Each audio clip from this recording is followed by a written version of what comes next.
24 май в двора на кирилицата за 11-та поредна година ще отбележим Деня на българската азбука, просвета и култура с тържествена празнична програма, посветена на българската духовност и книжовност. Тук в град Плиска, мястото където е създадена българската азбука, ще отбележим с особена гордост този светъл празник и ще отдадем почит на делото на светите братя Кирил и Методий, както и към техните ученици Климент, Наум и Ангеларий.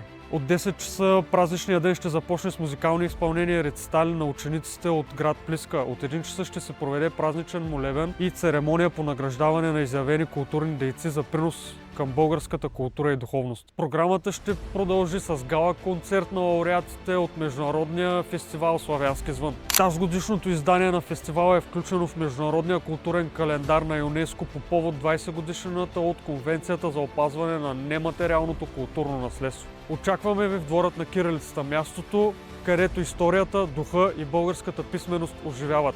А пълната програма ще намерите по-горе в описанието на това видео.